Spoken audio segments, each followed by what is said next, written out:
Bismillah. Assalamualaikum warahmatullahi wabarakatuh. Innal hamdalillah nahmaduhu wa nasta'inuhu wa nastaghfiruh wa na'udzu billahi min shururi anfusina wa sayyiati a'malina. Man yahdihillahu fala mudilla lahu ومن يضلل فلا هادي له أشهد أن لا إله إلا الله وأشهد أن محمدا عبده ورسوله اللهم صل وسلم وبارك على نبينا محمد وعلى آله وصحبه ومن اتبع بهداه إلى يوم القيامة وبعد. Jamaah sekalian yang saya hormati, kita lanjutkan yang berkaitan dengan beberapa nama yang tercantum dalam hadis riwayat dari Al-Musayyib yang menceritakan tentang kematian dari Abu Talib. Tokoh yang berikutnya yang disebutkan dalam kisah ini adalah Abu Jahal. Abu Jahal bernama Amr ibn Hisham al-Makhzumi. Amr ibn Hisham ibn al-Mughirah ibn Abdullah ibn Umar ibn Makhzum. Dia dari suku Quraisy dan dari pecahan Quraisy yaitu keluarga Makhzum. Masih golongannya Ummu Salamah dan sepupunya Abdullah yang telah saya sebutkan dalam pembahasan kemarin. Dan dia memiliki kunyah dengan kunyah Abul Hakam. Bapaknya keadilan, bapaknya keputusan yang benar, itu Hakam. Kemudian Nabi SAW memberikan kunyah kepadanya dengan Abu Jahal. Jadi kebalikan dari Abu Hakam. Abu Hakam orang yang pintar, orang yang cerdas, maka diganti oleh Nabi sallallahu alaihi wasallam dengan Abu Jahal karena kekufurannya dan kesesatannya. Dan dia ini termasuk dari pembesar suku Quraisy dan orang-orang yang sangat benci kepada dakwahnya Nabi sallallahu alaihi wasallam. Sehingga termasuk orang-orang yang mati ataupun syahid di tangan dari Abu Jahal, yaitu ibunya Ammar ibn Yasir yang bernama Sumayyah binti Khayyat. Maka Sumayyah ketika menunjukkan keislaman dia bersama dengan suaminya Yasir, begitu juga dengan putranya Ammar, maka keluarga ini langsung disiksa oleh orang-orang Quraisy, termasuk eksekutornya adalah Abu Jahal ini. Sehingga Sumayyah dibunuh oleh Abu Jahal dengan cara ditusuk farjinya dengan tombak oleh Abu Jahal, sehingga orang yang mati syahid pertama dalam Islam adalah seorang perempuan yang bernama Sumayyah binti Khayyat. Ini menunjukkan Islam sangatlah memuliakan perempuan, sebagaimana yang Islam pertama kali kepada Nabi sallallahu alaihi wasallam seorang perempuan yang bernama Khadijah, dan yang membantu dakwahnya Nabi sallallahu alaihi wasallam yang pertama kali sebelum Abu Bakar adalah seorang perempuan Khadijah. Dan begitu juga yang mati syahid pertama di dalam sejarah umatnya Nabi sallallahu alaihi wasallam adalah Sumayyah binti Khayyat, seorang perempuan di tangannya Abu Jahal. Kemudian juga Abu Jahal ini sangatlah keras kepada Nabi sallallahu alaihi wasallam dan dia mati di dalam peperangan Badar. Dan dia termasuk panglima yang mengumpulkan orang-orang musyrikin untuk menyerang Nabi sallallahu alaihi wasallam. Tujuan utamanya supaya mereka berpesta di Badar, supaya di daerah Badar, dan kemudian mereka dengan melakukan itu dalam rangka menjaga nama baik orang-orang Quraisy. Akan tetapi yang dia dapat dan kaumnya dapat kebalikan dari apa yang mereka inginkan. Yang mereka dapat adalah kekalahan yang sangat menyakitkan, termasuk Abu Jahal mati di tangannya sahabat yang mulia Abdullah ibn Mas'ud pada tahun 2 Hijriah di bulan Ramadan pada peperangan Badar. Kemudian tokoh berikutnya yang tercantum dalam hadis ini tentu Abu Talib. Abu Talib ini pamannya Nabi sallallahu alaihi wasallam, saudara kandung dari bapaknya Nabi sallallahu alaihi wasallam. Jadi bapaknya Nabi Abdullah dengan Abu Talib ini satu ibu. Adapun yang lainnya beda ibu. Maka Abdul Muttalib ketika mendapati dia akan meninggal dunia, Abdul Muttalib bapaknya Abu Talib, maka langsung menitipkan Nabi Muhammad sallallahu alaihi wasallam kepada Abu Talib dari usia Nabi sallallahu alaihi wasallam 8 tahun. Bayangkan dari usia Nabi sallallahu alaihi wasallam 8 tahun hidup bersama dengan Nabi sallallahu alaihi wasallam. Abu Talib ini bersama dengan Nabi, melindungi Nabi, menjaga Nabi sampai Nabi sallallahu alaihi wasallam usia 50 tahun, sampai Abu Talib wafat ataupun mati. Dan Abu Talib ini termasuk orang yang dianggap sebagai sesepuh dari orang-orang Quraisy. Sehingga apabila orang-orang Quraisy itu memiliki mahkota untuk diberikan kepada seorang yang dijadikan raja, niscaya mereka berikan kepada Abu Talib. Karena ini adalah kelanjutan dari kekuasaan yang dimiliki oleh ayahnya Abdul Muttalib. Nama Abu Talib sendiri adalah Abdu Manaf. Namanya Abdu Manaf. Jadi pamannya Nabi sallallahu alaihi wasallam yang bertemu dengan Nabi sallallahu alaihi wasallam ketika Nabi berdakwah dengan dakwah tauhid ada 4. 2 masuk ke dalam dakwahnya Nabi, yang 2 lagi mati di atas kekufuran. Yang 2 pertama yang masuk Islam, dan uniknya 2 pertama yang masuk Islam itu adalah nama-nama yang di dalamnya tidak ada kekufuran. Adapun 2 lagi yang mati dalam keadaan kufur, yaitu Abu Lahab dan Abu Talib, yang nama aslinya adalah nama di dalamnya ada penghambaan kepada selain Allah subhanahu wa ta'ala. Sehingga seperti yang saya sebutkan dalam pertemuan yang lalu, nama itu mempengaruhi keselamatan seseorang. Nama itu mempengaruhi kepribadian seseorang. Kalau pada pertemuan yang lalu siapa yang kita bahas namanya? Ada yang ingat? Hazan, nah artinya keras. Sehingga di rumah itu dikatakan oleh Sa'id ada keras kepala sekali. Keras, orangnya keras, ada gesekan sedikit ribut. Itu keras. Maka begitu juga nama yang dimiliki oleh pamannya Nabi yang bertemu dengan Nabi.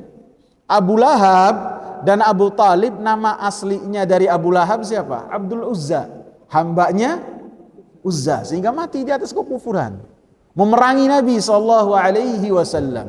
Dari Nabi berdakwah sembunyi-sembunyi sampai Abu Lahab mati pada tahun 2 Hijriyah, maka kebencian dia semakin menjadi-jadi.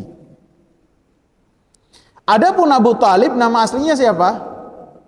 Abdu Manaf, hambanya Manaf. Ada kesyirikan kepada Allah Subhanahu wa taala sehingga dia pun mati di atas kekufuran walaupun beda kafirnya. Kalau Abu Lahab kafir yang memerangi Nabi sallallahu alaihi wasallam, adapun Abu Talib adalah orang yang walaupun dia kafir akan tetapi dia melindungi dakwahnya Nabi sallallahu alaihi wasallam. Kemudian dalam kisah ini disebutkan bagaimana akhir hayat dari Abu Talib dan bagaimana semangatnya Nabi sallallahu alaihi wasallam dalam mengislamkan Abu Talib. Disebutkan lamma hadarat Abu Talib al-wafah, maka ketika Abu Talib akan meninggal dunia, artinya Abu Talib ini dia sakit dan loyalnya dia kepada Nabi sallallahu alaihi wasallam sangat luar biasa. Sehingga ketika pada tahun 7 kenabian, Nabi beserta dengan para sahabat diboikot oleh orang-orang musyrikin, maka Abu Talib bersama dengan Nabi sallallahu alaihi wasallam, seluruh Bani Hashim dan seluruh Bani Al-Muttalib ikut membela Nabi sallallahu alaihi wasallam. Yang tidak ikut cuma satu orang saja, Abu Lahab. Adapun Abu Talib ikut bersama dengan Nabi sallallahu alaihi wasallam selama 3 tahun diboikot. Makan pun terkadang tidak bisa mendapati apa-apa. Terkadang makan pohon daun-daun kering, makan yang sudah dibuang dimakan, karena mereka benar-benar diboikot. Tidak ada yang mau jual beli dengan mereka, tidak ada yang mau transaksi dengan mereka. Sehingga disebutkan Abu Talib ini sangat loyal kepada Nabi sallallahu alaihi wasallam dan sangat melindungi Nabi sallallahu alaihi wasallam.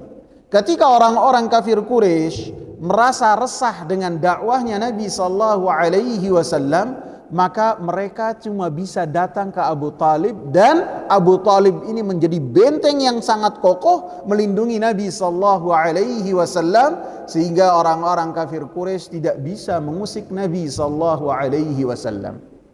Sehingga sebagian ulama mengatakan dalam surat Al-An'am ayat 26, Allah Subhanahu wa taala mengatakan wahum yanhauna anhu wa yanauna anhu, dan mereka itu menahan dari hal tersebut dan mereka juga dalam waktu bersamaan menjauh dari hal tersebut.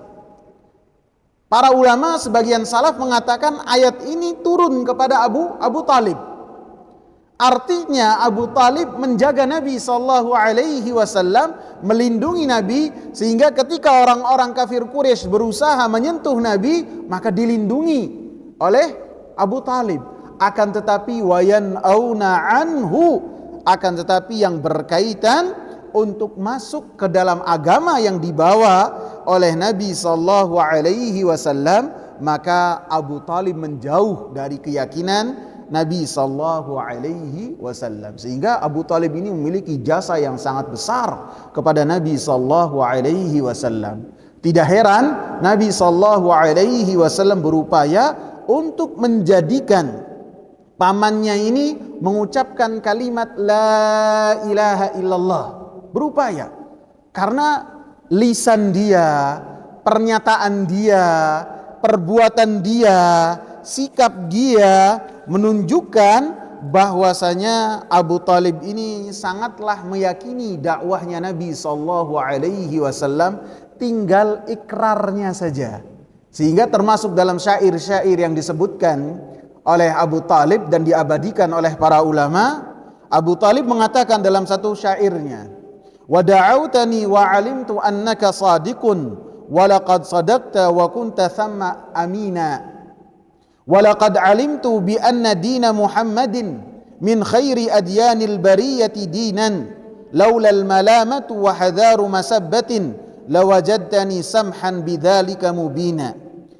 engkau menyeru kepadaku dan saya meyakini bahwasanya engkau benar wahai Muhammad. Ini syairnya Abu Talib. Dan engkau telah mengucapkan dengan ucapan yang benar. Artinya apa? Artinya ketika engkau mengatakan saya adalah Rasulullah, maka saya membenarkannya. Wa kunta thamma amina, dan engkau itu dulu dikatakan oleh orang-orang musyrikin pun sebagai orang yang terpercaya. Walaqad alimtu, dan saya meyakini juga bahwa agamanya Muhammad itu yang dibawa oleh anakku adalah sebaik-baiknya agama di muka bumi. Ini perkataan dari Abu Talib. Laulal malamatu, kalau seandainya saya tidak takut celaan, saya tidak takut hinaan, dikatakan bahwasanya saya itu takut, termasuk takut terhadap azab Allah, takut terhadap apapun yang diumpatkan dan dicelakan oleh orang-orang musyrikin, lawajadtani samhan bidzaka mubina, niscaya saya akan berlapang dada dengan mengucapkan kalimat la ilaha illallah dan menjelaskan dan mengikrarkan, sehingga Nabi sallallahu alaihi wasallam berupaya untuk menjadikan Abu Talib mengucapkan kalimat la ilaha illallah.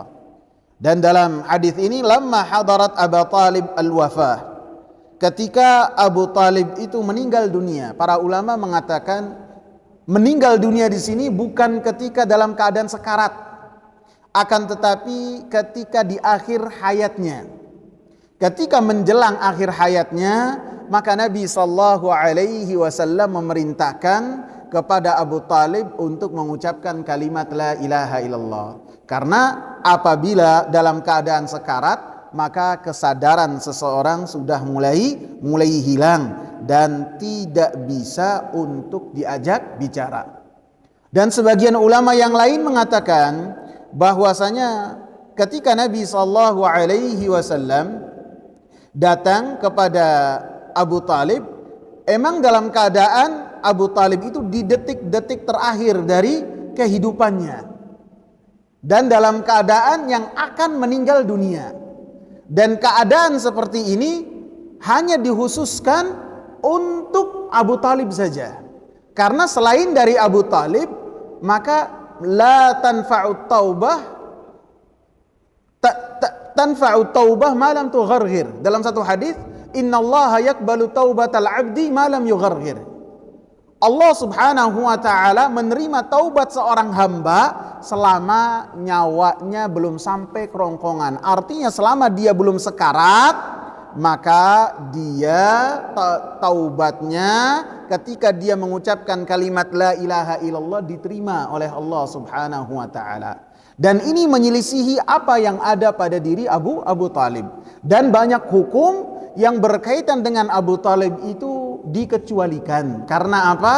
Karena jasa-jasa Abu Talib yang sangat besar kepada Nabi sallallahu alaihi wasallam. Termasuk juga ketika di akhir hayatnya Nabi berusaha untuk supaya Abu Talib mengucapkan kalimat la ilaha illallah, sehingga Abu Talib tidak mau mengucapkan hal tersebut. Alhasil yang berkaitan dengan lamma hadarat Abu Talib al-wafah, ini para ulama berbeda pendapat. Ada yang artinya itu di detik-detik terakhir dari kehidupannya ketika sekarat atau menjelang sekarat, menjelang kesadarannya hilang. Ada yang menyatakan ketika di hari-hari terakhir dari sakit yang menjelang menuju kematian Abu Talib.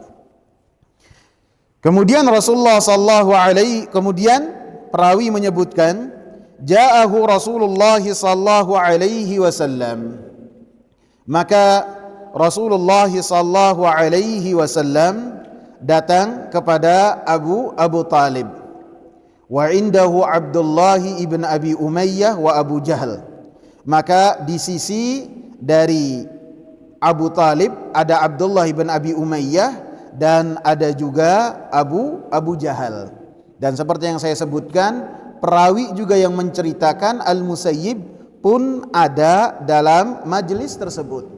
Karena indikasi yang kuat bahwasanya Al-Musayyib ini makhzumi, Begitu juga Abdullah, itu pun dari kabilah Makhzumi, dari keluarga Makhzumi. Begitu juga Abu Jahal dari keluarga Makhzumi. Jadi dengan ketiga-tiganya itu hadir menunjukkan ketiga-tiganya itu ada di tempat tersebut, karena salah satu indikasi yang kuatnya, qarinah yang kuatnya, bahwasanya Al-Musayyib ini kabilahnya sama dengan Abu Jahal dan Abdullah yang hadir pada saat itu.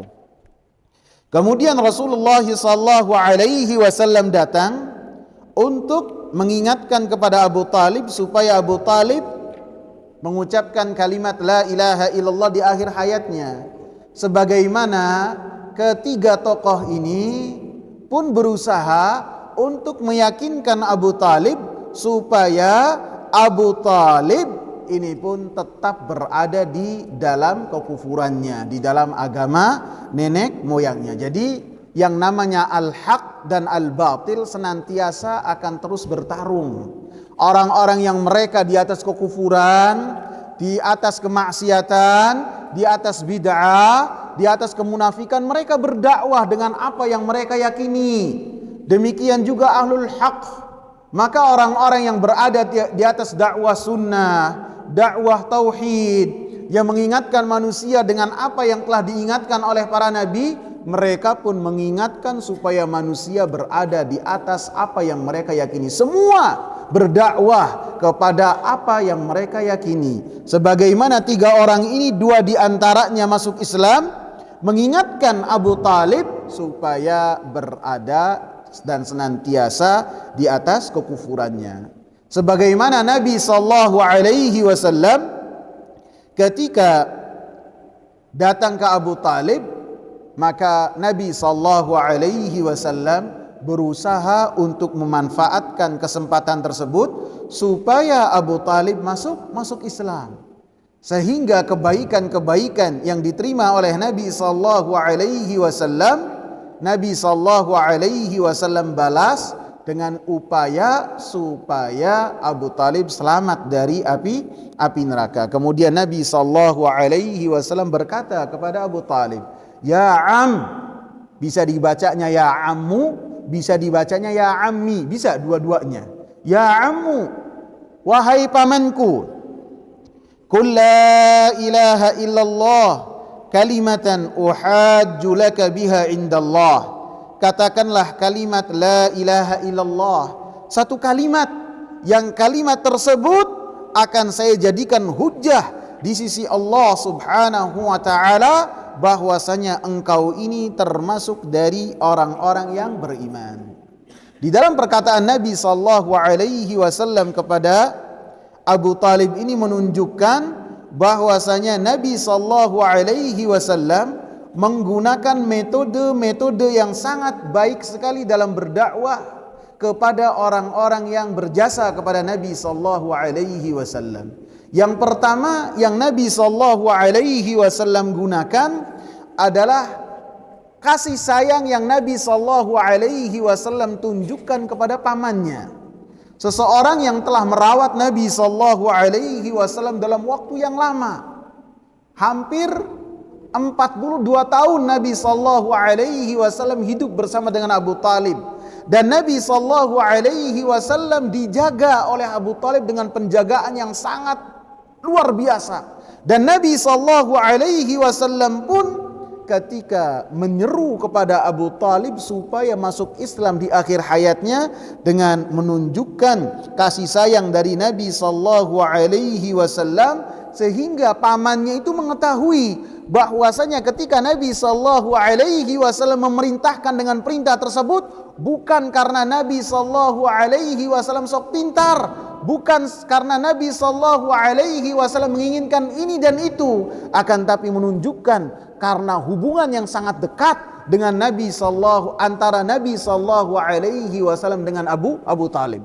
sehingga Nabi SAW menggunakan lafaz apa? Wahai pamanku, diseru dengan pamanku. Sebagaimana Nabi Ibrahim alaihi salam ketika berdakwah kepada ayahnya dengan seruan apa? Ya abati, ya abati, ya abati. wahai ayahku, wahai ayahku, wahai ayahku. Walaupun ayahnya itu di dalam kekufuran, akan tetapi dengan menunjukkan kasih sayang orang yang berdakwah kepada orang-orang yang didakwai, lebih-lebih kepada orang yang punya jasa kepada dia, maka dengan salah satu caranya dengan menunjukkan kasih sayang yang ada di dalam hatinya, terutama dalam pengucapan, dipanggil dengan panggilan yang penuh penghormatan, dipanggil dengan panggilan yang di dalamnya ada penghormatan dan kasih sayang dari seorang dai kepada orang-orang yang diseru. Kemudian metode yang kedua yang ditunjukkan oleh Nabi sallallahu alaihi wasallam adalah dengan Nabi sallallahu alaihi wasallam berusaha untuk memudahkan kepada Abu Talib perkara yang diberikan kepada Abu Talib. Abu Talib lagi dalam keadaan susah, lagi dalam keadaan akhir hayatnya. Maka Nabi sallallahu alaihi wasallam mengatakan, ya am, qul kalimatan, wahai pamanku, katakanlah kata-kata yang ringkas. Jadi kata-kata yang ringkas yang ditonjolkan oleh Nabi sallallahu alaihi wasallam sebelum mengucapkan kalimat la ilaha illallah menunjukkan bahwasanya Nabi Muhammad sallallahu alaihi wasallam menyederhanakan dalam menyampaikan apa yang ia sampaikan kepada Abu Talib. Sehingga ketika orang yang mendengar seruan dari Nabi sallallahu alaihi wasallam meyakini apa yang diperintahkan oleh Nabi sallallahu alaihi wasallam bukanlah sesuatu yang berat, bukanlah sesuatu yang susah, akan tetapi hanya beberapa kata saja. Ketika kata tersebut diucapkan, maka akan menjadi modal untuk Nabi sallallahu alaihi wasallam ketika bertemu dengan Allah Subhanahu wa taala. Sehingga pelajaran dari ungkapan Nabi sallallahu alaihi wasallam kalimatan ini adalah hendaklah orang-orang yang berdakwah di jalan Allah Subhanahu wa taala untuk mereka berusaha memudahkan kepada orang-orang yang mereka dakwai, selama ketika memudahkan tersebut tidak menghalalkan sesuatu yang haram ataupun sebaliknya, dimudahkan. Sehingga ketika Rasulullah sallallahu alaihi wasallam mengutus dai, termasuk yang diingatkan oleh Nabi sallallahu alaihi wasallam kepada para dai, innama bu'istum muyassirin wa lam tub'atsu mu'assirin. Kalian itu diutus sebagai supaya menjadikan orang mudah dalam perkara-perkara hidup mereka itu tidak menjadi perkara yang susah. Dan kalian itu diutus bukan menjadikan permasalahan manusia menjadi ribet, menjadi susah, tidak. Akan tapi dengan mereka mengenal Allah, dengan mereka mengenal dakwah yang hak, menjadikan hati mereka tenang, menjadikan mereka memiliki hubungan yang bagus dengan keluarga mereka. Jangan sampai ketika ada orang yang baru ngaji, mengetahui dakwah tauhid, kemudian langsung dibisiki, keluarga kamu, ayah kamu, bapak kamu itu ahli bid'ah, harus memiliki sikap terhadap ayah kamu. Ada enggak yang demikian? Maka ini adalah sesuatu yang salah. Harus dengan pelan, harus dengan dakwah itu dengan dakwah yang lemah lembut, sebagaimana dakwah yang ditunjukkan oleh Nabi sallallahu alaihi wasallam. Nabi sallallahu alaihi wasallam dalam berdakwah senantiasa menunjukkan dakwah tersebut adalah dakwah yang ringan, dakwah yang tidak menyusahkan orang, dakwah yang beliau sangat lemah lembut dalam menyampaikan, dalam bermuamalah. Dan sangat sedikit sekali Nabi sallallahu alaihi wasallam ketika berdakwah menggunakan metode yang keras, sangat sedikit sekali. Walaupun terkadang Nabi sallallahu alaihi wasallam keras, seperti yang sudah kita bahas yang berkaitan dengan dakwah Nabi sallallahu alaihi wasallam. Kemudian metode yang ketiga yang disebutkan oleh Nabi sallallahu alaihi wasallam, yaitu Nabi sallallahu alaihi wasallam mengatakan, uhajju laka biha indallah, saya akan menjadikan kalimat yang engkau katakan itu sebagai bekal saya di hadapan Allah Subhanahu wa taala bahwasanya engkau ini adalah orang yang beriman. Artinya Nabi sallallahu alaihi wasallam menganjurkan dan menggemarkan kepada Abu Talib supaya Abu Talib ini masuk Islam dengan mengucapkan kalimat la ilaha illallah. Sehingga termasuk metode yang digunakan oleh Nabi sallallahu alaihi wasallam dalam upaya supaya Abu Talib masuk Islam dengan cara memberikan anjuran, menggemarkan kepada Abu Talib supaya Abu Talib ini masuk Islam dengan diberikan alasan. Katakanlah kalimat la ilaha illallah, mudah-mudahan apa yang kau ucapkan itu menjadi hujjah bagi saya di hadapan Allah bahwasanya engkau ini adalah orang yang beriman kepada Allah Subhanahu wa taala. Sehingga dalam riwayat lain Rasulullah sallallahu alaihi wasallam mengatakan, hiya kalimatun kulha yanfa'kallahu biha. Katakanlah satu kalimat ini la ilaha illallah, sehingga ketika engkau mengatakannya Allah Subhanahu wa taala akan memberikan manfaat dengan kalimat la ilaha illallah. Dalam riwayat lain Rasulullah sallallahu alaihi wasallam mengatakan, asyhadu laka biha indallah, saya menjadi saksi di sisi Allah Subhanahu wa taala untuk engkau wahai Abu Talib dengan kalimat yang engkau ikrarkan bahwasanya engkau ini orang yang beriman. Menunjukkan bahwasanya Abu Talib di akhir hayatnya ketika Nabi sallallahu alaihi wasallam merayu kepada Abu Talib mengucapkan kalimat la ilaha illallah, maka apabila Abu Talib mengucapkan kalimat la ilaha illallah, belum tentu apa yang diikrarkan oleh Abu Talib ini diterima oleh Allah Subhanahu wa taala.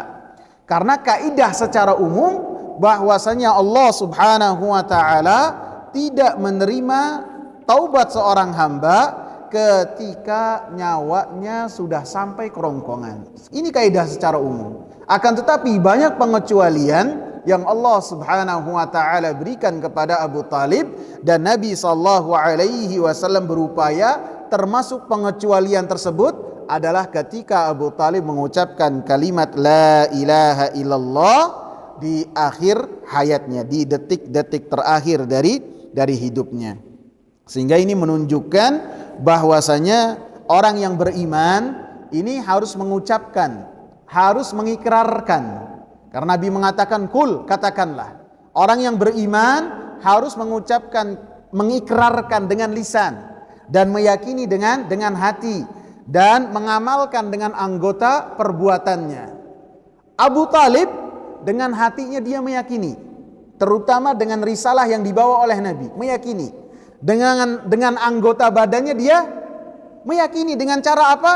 Melindungi Nabi sallallahu alaihi wasallam. Satu perbuatan yang perbuatan tersebut tidak bisa dilakukan oleh orang-orang yang beriman pada saat itu. Akan tetapi yang kurang dari Nabi sallallahu alaihi wasallam tinggal apa? Ikrar saja. Ikrar Abu Talib enggak mau, gengsi, tidak mau. Karena takut celaan dari kaumnya. Sehingga yang namanya keimanan disebutkan oleh ahli sunnah wal jamaah, qaulun bil lisan wa i'tiqadun bil jinan wa amalun bil arkan. Yang namanya keimanan itu harus ikrar dengan lisan, diikrarkan. Kemudian diyakini dengan hati. Kemudian diamalkan dengan anggota badan. Itu adalah kaidah yang berkaitan dengan keimanan. Kemudian dalam hadis, potongan hadis ini yang Nabi sallallahu alaihi wasallam mintakan kepada Abu Talib hanya satu kesaksian. Padahal yang diminta dari orang yang ketika masuk Islam itu berapa kesaksian? 2 kesaksian la ilaha illallah, dan yang kedua Muhammadur Rasulullah. Tapi yang Nabi sallallahu alaihi wasallam minta dari Abu Talib hanya kesaksian la ilaha illallah, dan para ulama membahasnya. Disebutkan bahwa pengikraran kalimat la ilaha illallah ketika diucapkan sendirian la ilaha illallah memiliki kandungan kesaksian bahwasanya Nabi Muhammad sallallahu alaihi wasallam utusan Allah Subhanahu wa taala. Karena yang namanya la ilaha illallah, saya bersaksi tiada ilah yang berhak disembah kecuali Allah Subhanahu wa taala, maka bagaimana cara menyembah Allah Subhanahu wa taala dengan penyembahan yang benar, maka otomatis berkaitan dengan kesaksian bahwasanya Nabi Muhammad sallallahu alaihi wasallam adalah Rasulullah. Karena tidak mungkin seseorang mengamalkan kalimat la ilaha illallah dengan beribadah kecuali dengan bersuli tauladan mencontoh Nabi Muhammad sallallahu alaihi wasallam. Paham sampai sini? Paham? Kenapa Nabi hanya memerintahkan kalimat la ilaha illallah saja? Karena kalimat la ilaha illallah wa Muhammad Rasulullah satu paket, satu kesatuan, walaupun bagian keduanya tidak disebut. Ketika diperintahkan katakanlah la ilaha illallah, satu bagian. Karena tidak mungkin mengucapkan kalimat la ilaha illallah kecuali dengan beribadah kepada Allah Subhanahu wa taala. Cara beribadahnya bagaimana? Dengan merujuk kepada kesaksian kalimat la ilaha illallah. Ini penjelasan yang pertama dari para ulama. Dan ketika saya menjabarkan, bukan analisa saya, bukan. Saya megang kitab nih. Bahkan kitabnya 3 ya. Kadang nengok ke sini, kadang nengok ke sini, kadang nengok ke sini. Sampai ada di TikTok itu yang komen tuh Wahabi buka kitab dalam kajian. Katanya Wahabi cuma pakai HP, tuh buka kitab. Karena saya buka kitab, bahkan terkadang ada buku tulis, nanti kadang Al-Qur'annya buka juga. Kemungkinan yang kedua, penjelasan yang kedua dari para ulama yang berkaitan dengan Nabi sallallahu alaihi wasallam hanya memerintahkan kepada Abu Talib untuk mengucapkan kalimat la ilaha illallah, yaitu bahwasanya Abu Talib ini tidak pernah meragukan sedikit pun bahwasanya Nabi Muhammad sallallahu alaihi wasallam adalah utusan Allah. Tidak pernah meragukan. Sehingga muskilah yang besar pada diri Abu Talib adalah pengamalan dia terhadap kalimat la ilaha illallah, padahal pada hakikatnya dia membenarkan dakwah Nabi Muhammad sallallahu alaihi wasallam bahwasanya Nabi Muhammad sallallahu alaihi wasallam seorang yang diutus oleh Allah Subhanahu wa taala. Sehingga tidak ada keraguan pada diri Abu Talib sedikit pun bahwasanya Nabi Muhammad diutus oleh Allah, bahwasanya Nabi Muhammad terhadap pengakuannya bahwasanya dia mendapatkan wahyu adalah dibenarkan oleh Abu Talib, seperti dalam syair yang tadi saya sebutkan. Wa da'awtani wa 'alimtu annaka shadiqun wa laqad sadaqta wa kunta thamma amina. Engkau telah menyeru kepada saya dan saya tahu engkau itu benar. Engkau itu seorang utusan Allah. Walaqad sadaqta wa kunta thamma amina, dan engkau itu pun dulu adalah orang yang terpercaya. Walaqad alimtu bi anna dina Muhammadin. Anda perhatikan, saya telah meyakini bahwasanya agama Muhammad min khairi adyanil bariyati dina, termasuk dari agama yang paling baik.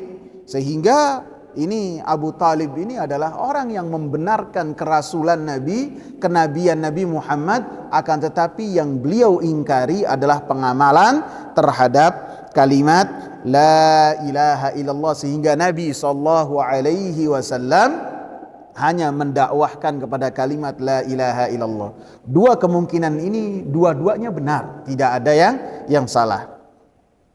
Kemudian Nabi sallallahu Kemudian saya baca lagi ya hadisnya mana tuh.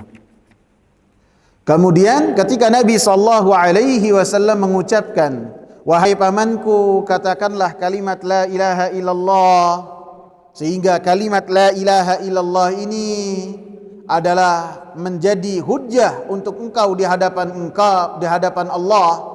Faqala lahu, maka Abdullah ibn Abi Umayyah dan Abu Jahal mengatakan, atarghabu an millati Abdul Muttalib, apakah engkau membenci agamanya Abdul Muttalib? Jadi ini termasuk jeleknya teman-teman, pengaruh jelek dari teman-teman yang jelek. Teman yang jelek itu akan mempengaruhi diri kita, akan mempengaruhi keselamatan kita. Oh, Ustadz itu hanya untuk anak-anak yang baru gede, yang lagi kuliah. Adapun kita yang sudah umurnya 40, 50, 60 enggak butuh. Tidak butuh teman yang soleh. Abu Talib saja dengan kedudukan dia sebagai orang yang sangat dihormati dan dia usianya 80 tahun, orang yang sangat cerdas, cemerlang pemikirannya, akan tetapi terpengaruh dengan teman-teman yang jelek sehingga Allah Subhanahu wa taala matikan dia dalam keadaan kafir. Ketika Abu Talib mendapatkan bagaimana usaha Nabi untuk Abu Talib mengucapkan kalimat tauhid dengan menyebutkan beberapa cara, menunjukkan kasih sayang, menunjukkan mengemas dengan cara yang mudah supaya Abu Talib tertarik, dirayu Abu Talib dengan mengatakan uhajjulaka biha indallah. Maka dua orang yang pada saat itu sebagai pentolan orang-orang kafir, kemudian Abdullah kita sebutkan masuk Islam, mengatakan atarghabu an millati Abdul Muttalib. Ini adalah alasan klasik yang dibawa oleh orang-orang kafir ketika mereka menghadapi dakwah para nabi, ketika mereka menghadapi dakwah tauhid, dakwah la ilaha illallah. Apa alasannya? Apakah engkau itu membenci agama nenek moyang? Apakah engkau membenci tradisi? Apakah engkau tidak cinta terhadap apa yang dibawa oleh kakek nenek moyang kita? Ini adalah pengagungan terhadap leluhur akan menghalangi seseorang untuk menerima dakwah yang hak. Dan ini adalah alasan klasik yang Allah Subhanahu wa taala sebutkan di dalam Al-Qur'an, bagaimana orang-orang kafir ketika diperintahkan oleh Allah Subhanahu wa taala untuk beriman terhadap apa yang dibawa oleh Nabi sallallahu alaihi wasallam, maka mereka mengatakan bahwasanya kami hanya beriman terhadap apa yang kami dapati dari nenek moyang kami. Dalam surat Al-Baqarah ayat 170 Allah Subhanahu wa taala sebutkan, wa idza qila lahum ittabi'u ma anzalallahu qalu bal nattabi'u ma alfaina 'alaihi aba'ana. Apabila dikatakan kepada mereka, ikutilah dan tunduklah dan berimanlah kepada wahyu yang Allah Subhanahu wa taala turunkan kepada nabi-nabinya, maka bantahan mereka dengan satu bantahan, bal nattabi'u ma alfaina 'alaihi aba'ana, akan tetapi kami hanya mengikuti apa yang kami dapati dari leluhur-leluhur kami. Kami akan mengikuti apa yang dibawa oleh nenek moyang kami. Ini bantahan yang mereka senantiasa bantahkan kepada para nabi. Mereka senantiasa mengatakan, inna wajadna aba'ana ala millah, inna wajadna aba'ana ala ummatin, wa inna ala atharihim muqtadun. Kami mendapati nenek moyang kami, bapak-bapak kami, leluhur kami memiliki cara beragama, dan kami senantiasa akan mengikuti jejak mereka, tidak akan meninggalkan apa yang dilakukan oleh bapak-bapak kami. Sehingga para nabi ketika bertemu dengan kaumnya, mereka mendapati hal yang sama. Alasannya klasik ini, dan Allah abadikan dalam setiap kisah nabi. Bagaimana Nabi Ibrahim alaihi salam ketika mengingatkan kepada kaumnya dan mengingatkan kepada ayahnya Azar, ma hadhihi tamathilul lati antum laha akifun. Apa ini berhala-berhala yang kalian itu berdiam diri, beribadah dengan cara netap di samping dari berhala-berhala tersebut? Apa dasar kalian? Maka bapaknya dan kaumnya mengatakan, qalu wajadna aba'ana laha abidin. Kami mendapati bapak kami beribadah dengan cara demikian. Beribadah dengan berdiam diri kepada berhala-berhala, beriktikaf, kemudian mengagungkan dan beribadah kepada berhala-berhala tersebut. Modalnya apa? Dalilnya apa? Bapak-bapak kami. Sehingga nanti di hadapan Allah Subhanahu wa taala, orang-orang yang berhujjah dengan bahwasanya kami mengikuti jejak langkah dari orang tua kami, leluhur-leluhur kami dalam beribadah kepada Allah dan meninggalkan hadis-hadis yang datang kepadanya, ayat-ayat yang jelas untuk mereka bertauhid dan beribadah hanya kepada Allah Subhanahu wa taala, Allah pastikan mereka akan menyesal di hadapan Allah Subhanahu wa taala. Mereka akan menyesal di hari yang tidak akan bermanfaat penyesalan tersebut.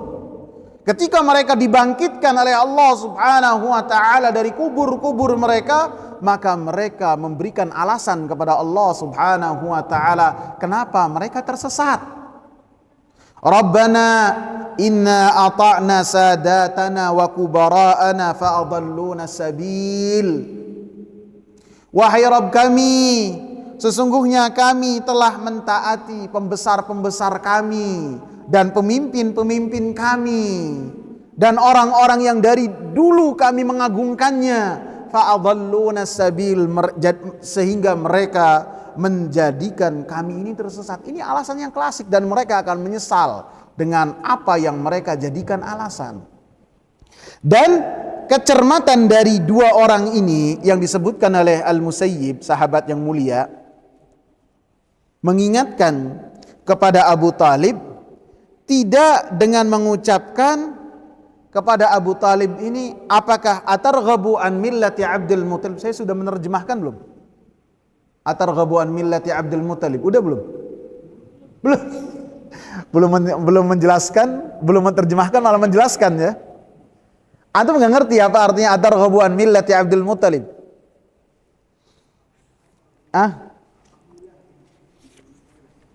Terlalu semangat malah lupa.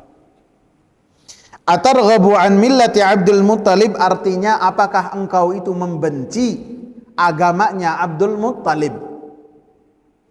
Karena keduanya memahami, begitu juga Abu Talib memahami, apabila Abu Talib ini mengucapkan kalimat la ilaha illallah, maka artinya dia mentauhidkan Allah dan berlepas diri dari agama nenek moyang mereka dan agamanya Abdul Muttalib. Ini artinya. Afan ya. Dan dari kecermatan dari dua orang ini, ketika mengingatkan Abu Talib, tidak dengan cara mengatakan apakah engkau membenci agama kita ini, apakah engkau tidak suka dengan agama engkau. Tidak dengan demikian. Akan tetapi yang disebutkan oleh keduanya dengan menyebutkan orang yang paling dicintai oleh Abu Talib, orang yang paling dihormati oleh Abu Talib, yaitu bapaknya sendiri. Sehingga mengingatkannya dengan cara yang jeli dan cermat. Apakah engkau benci terhadap agama Abdul Muttalib? Karena konsekuensi dari pengucapan kalimat la ilaha illallah, dan ini dipahami oleh Abu Talib dan dipahami oleh Abdullah bin Abi Umayyah dan Abu Jahal, bahwasanya orang yang mengucapkan kalimat la ilaha illallah akan berlepas diri dari semua agama yang di dalamnya kekufuran dan kesyirikan, termasuk agamanya Abdul Muttalib. Dan ini kecermatan yang dibawakan oleh Abdullah bin Umayyah dan dibawakan juga oleh Abu Jahal. Masih ada waktu nggak? Habis apa? Habis ya. Insyaallah kita lanjutkan dengan fa'ada alaihin nabi. Kita akan lanjutkan bagaimana Nabi sallallahu alaihi wasallam bersemangat, dan pembahasannya masih panjang. Insyaallah kita lanjutkan pada hari Senin, malam Selasa, masih melanjutkan kisah Abu Talib bersama dengan Nabi sallallahu alaihi wasallam dan perjuangan Nabi sallallahu alaihi wasallam supaya Abu Talib mengucapkan kalimat la ilaha illallah. Ada pertanyaan? Ya, silakan. Waalaikumsalam warahmatullahi wabarakatuh.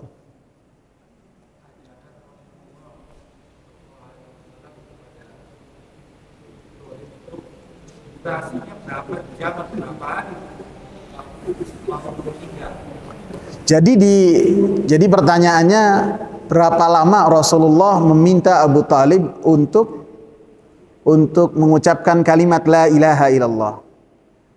Disebutkan bahwasanya ketika di akhir hayat dari Abu Talib tersebut. Jadi di detik-detik terakhir dari Abu Talib akan meninggal dunia, maka Nabi sallallahu alaihi wasallam mendatanginya, dan ketika datang mendapati ada dua orang yang sangat membenci dakwahnya Nabi sallallahu alaihi wasallam. Pada dasarnya Nabi sallallahu alaihi wasallam mendapati pada saat itu tidak tepat untuk menyampaikan supaya Abu Talib mengucapkan kalimat la ilaha illallah, karena ada dua pentolan orang musyrik ini, orang yang paling benci terhadap dakwahnya Nabi. Akan tetapi Nabi meyakini mau kapan lagi? Ini orang sudah napasnya sudah Senin Kamis atau sudah Senin saja. Udah sangat susah. Mau kapan lagi? Sehingga mau tidak mau Nabi sallallahu alaihi wasallam berusaha supaya Abu Talib mengucapkan kalimat la ilaha illallah. Mau bermanfaat di sisi Allah ataupun tidak, urusannya nanti. Yang penting mengucapkan dulu, nanti berhujjah di hadapan Allah. Apakah Allah menerima ataukah tidak, ini beda. Karena pada dasarnya ini menyelisihi kaedah. Kaedahnya tidak bermanfaat orang yang sudah dalam keadaan sekarat untuk dia bertobat, tidak bermanfaat. Tidak bermanfaat juga ketika orang sekarat kemudian dia berwasiat, tidak bermanfaat. Sudah, hukum muamalahnya sudah putus. Akan tapi Nabi berupaya supaya pamannya ini mengucapkan kalimat la ilaha illallah menjadi bekal sisi Allah. Nih orang ini beriman. Mau Allah menerima ataukah tidak, lain cerita. Ya. Tadi yang belum misalkan dua paman Nabi yang masuk Muslim, masuk Islam. Yang dua yang lain yang masuk Islam, Hamzah sama Abbas. Iya. Kalau Hamzah itu artinya singa, Hamzah artinya singa, dan julukan dia Asadullah, singanya Allah di muka bumi. Dan orangnya tinggi besar dan sangat berani sekali. Bahkan termasuk kisah yang dinisbatkan kepada beliau ketika masuk Islam, ketika ada beberapa orang yang menghina Nabi sallallahu alaihi wasallam, mengolok-olok Nabi, kemudian pada saat itu orang ini suka berburu, begitu mau berburu, bawa busur panah, mendengar Nabi diolok-olok, dipentung orang yang ngolok-oloknya pakai busur panah, sampai jatuh. Kemudian Hamzah mengatakan, kamu nggak tahu kalau saya ini di dalam agama keponakan saya, kalau nggak salah ini tahun kelima kenabian, dan 3 hari berikutnya Umar masuk Islam. Jadi dalam waktu yang hampir bersamaan, 3 hari Hamzah, orang yang sangat disegani oleh orang Quraisy, masuk Islam, dan 3 hari berikutnya Umar yang dia pun termasuk orang yang disegani juga oleh orang Quraisy, masuk Islam. Jadi orang Quraisy kalau lagi ribut sama kabilah yang lain, ngutusnya Umar, karena Umar berani, nggak ada yang berani melawan. Nah, jagoan mereka dua-duanya masuk Islam. Sehingga mulai dari saat itu mereka keteteran. Yang kedua Abbas. Abbas ini artinya orang yang bermuka masam. Abbas, cemberut. Ya, Abbas awal dari kosakata itu Abbas, orang yang bermuka masam. Dan semenjak Nabi berdakwah, maka Abbas ini senantiasa melindungi Nabi. Bahkan ketika Nabi SAW bertemu dengan orang-orang Ansar di Bai'atul Aqabah di Mina, yang pertama dan kedua, Abbas pasti hadir, ada. Bahkan ketika orang-orang Ansar itu berkumpul sebanyak 70 orang dan mereka bersepakat untuk memberikan suaka kepada Nabi, Abbas terlebih dahulu yang memberikan orasi. Antum perhatikan di pertemuan rahasia di tengah malam yang gelap gulita, di dinginnya pegunungan Mekah, maka Abbas mendampingi Nabi ketika ada pertemuan rahasia, menunjukkan Nabi percaya sama Abbas. Sehingga Abbas memberikan perhatian. Antum jangan kira ini orang sembarangan. Diperangi oleh kita bukan berarti dia orang yang tidak dihormati. Kita jaga, kita sayang. Memberikan orasi yang sangat panjang, menunjukkan Abbas sayang kepada Nabi. Gitu. Sampai akhirnya beliau beriman kalau tidak salah tahun 8 Hijriah. Menjelang Nabi SAW membebaskan kota Mekah. Gitu. Cukup ya. Semoga bermanfaat. Subhanakallahumma bihamdika, asyhadu an la ilaha illa anta, astaghfiruka wa atubu ilaik.